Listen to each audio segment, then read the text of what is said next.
হালাল খাওয়ার জন্য। অতএব মূল আলোচনা যাওয়ার আগে আমরা ভূমিকা স্বরূপ 7টি কথা মনে রাখবো। 1 নাম্বার কথা, আল্লাহ তাআলা আমাদের জন্য যা হালাল করেছেন তা আমাদের জন্য হালাল, আর যা হারাম করেছেন তা আমাদের জন্য হারাম। আল্লাহ আমাদের জন্য যা কিছু হালাল করেছেন তা আমাদের জন্য হালাল, আর যা কিছু হারাম করেছেন তা আমাদের জন্য হারাম। হযরত আবু দারদা রাদিয়াল্লাহু তাআলা আনহুর বর্ণনা, তিনি বলেন, ক্বালা রাসূলুল্লাহ সাল্লাল্লাহু আলাইহি ওয়াসাল্লাম, আল্লাহর নবী বললেন, মা আহাল্লাল্লাহু ফি কিতাবিহি ফাহুয়া হালাল। আল্লাহ তাআলা তার কিতাবের মধ্যে যে সমস্ত বিষয়, যে সমস্ত কিছু হালাল করেছেন তা আমাদের জন্য হালাল। ওয়া মা হাররামা ফিহি ফাহুয়া হারাম। আর যা কিছু আল্লাহ তাআলা কিতাবের মধ্যে হারাম করলেন তা আমাদের জন্য হারাম। অতএব আল্লাহ যা কিছু আমাদের জন্য হালাল করেছেন তা আমাদের জন্য হালাল, যা কিছু আমাদের জন্য হারাম করলেন তা আমাদের জন্য হারাম। নবীজি বললেন, ওয়া মা সাকাতা আনহু আও ফাহুয়া আফুন।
আমাদের জন্য যে জিনিসগুলো হালাল করেছেন, সাব্যস্ত করেছেন, কার কাছে হালাল হয়ে যায়?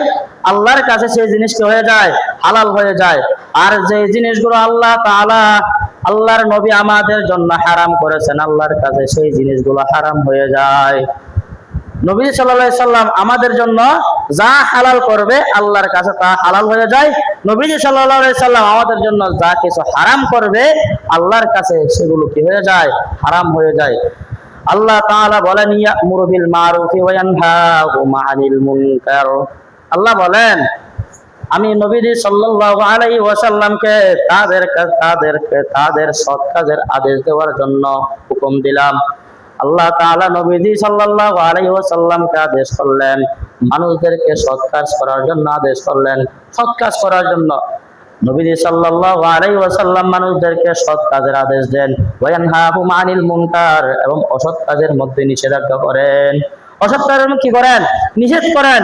এরপর আল্লাহ তাআলা বলেন, ওয়া ইউহিল্লু লাহুমুত তাইয়্যিবাত, আর মানুষের জন্য যে জিনিসগুলো পবিত্র, ওই পবিত্র জিনিসগুলো আল্লাহর নবী মানুষের জন্য হালাল করে দেন। যে জিনিস আমাদের জন্য পবিত্র, নবীজি আমাদের জন্য কি করে দেন? হালাল করে দেন। ওয়া ইউহাররিমু আলাইহিমুল খাবাইস, আর যে জিনিসগুলো আমাদের জন্য পবিত্র সেগুলো আমাদের জন্য হারাম করে দেয়। সেগুলো আমাদের জন্য কি করে দেয়? হারাম করে দেয়। মদ আগে জায়েজ ছিল, মদ আগে কিন্তু সাহাবায়ে কেরামরা মদ আগে কিন্তু জায়েজ ছিল। যখন মদ খাওয়ার পর দেখতেছে মানুষ নামাজে আসতে পারতেছে না, আসার সাথে এদিক এদিক পাগলামি করতেছে, তখন আল্লাহ পাক রব্বুল আলামিন ওই মদকে নিষিদ্ধ করে দিলেন। আগে হালাল ছিল, যখন অপবিত্রতা দেখা যাচ্ছে আল্লাহর নবী সেগুলোকে কি করে দিলেন? হারাম করে দিলেন। কিন্তু নবী সাল্লাল্লাহু আলাইহি ওয়াসাল্লামের হারাম করাকে অনেক মানুষ রয়েছে হারাম করাকে হারাম মানে না, আল্লাহর রাসূলের হাদিসকে হাদিস মনে করে না। অনেক মানুষ রয়েছে, অনেক আলেম রয়েছে, তাদের ব্যাপারে আল্লাহ রাসূল সাল্লাল্লাহু আলাইহি ওয়াসাল্লাম 1400 বছর আগে বলে গেলেন, ক্বালা রাসূলুল্লাহ সাল্লাল্লাহু আলাইহি ওয়াসাল্লাম, ইউশাকুর রাজুলু মুত্তাকিআন আলা আরিকাতিন ইউহাদ্দিসু বিহাদিসিন মিন হাদিসি। মানুষ কিয়ামতের আগে এমন সময় আসবে, মানুষের কাছে এমন সময় আসবে, মানুষ একজন মানুষ, কিছু কিছু মানুষ তাদের চেয়ারের মধ্যে হেলান দিয়ে বসে থাকবে, কাঠের মধ্যে হেলান দিয়ে বসে থাকবে, তাদের সিংহাসনের মধ্যে হেলান দিয়ে বসে থাকবে। তাদের কাছে যখন আমি নবীজির হাদিস যখন প্রেরণ করা হবে, তাদের কাছে যখন আমি নবীজির হাদিস যখন বর্ণনা করা হবে, তখন তারা বলবে, আমাদের জন্য হাদিস, আল্লাহর নবীর হাদিস কি প্রয়োজন? আমাদের এবং তোমাদের বাইনানা ওয়া বাইনাকুম কিতাবুল্লাহি আযজা ওয়া জাল্লা, আমাদের এবং তোমাদের মাঝে তো কোরআন, আল্লাহর কিতাব রয়েছে। কি আছে? আল্লাহর কিতাব রয়েছে। তাহলে আল্লাহ তাআলা কোরআনের মধ্যে বললেন হালাল কোন জিনিসগুলো হালাল এবং কোনটা হারাম। আল্লাহ তো বললেন, উদাহরণ দিবেন, আহাল্লাল্লাহুল বাইআ ওয়া হাররামার রিবা, সুদকে হারাম করলেন এবং ব্যবসাকে হালাল করলেন, উদাহরণ দিবে।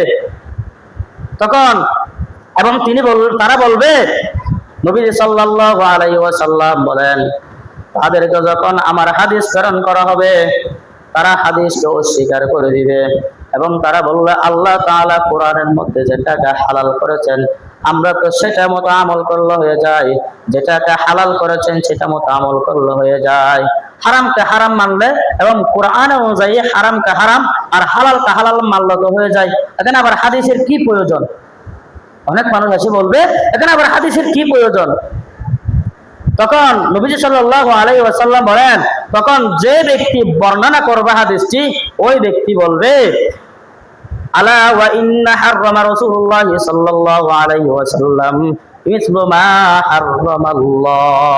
তখন ওই হাদিস বর্ণনাকারী বলবে, তখন ওই মানুষকে বলবে, আল্লাহ রাসূল সাল্লাল্লাহু আলাইহি ওয়াসাল্লাম যে জিনিসটা হারাম করেছেন স্বয়ং আল্লাহর দরবারে সেই জিনিস হারাম হয়ে যায়।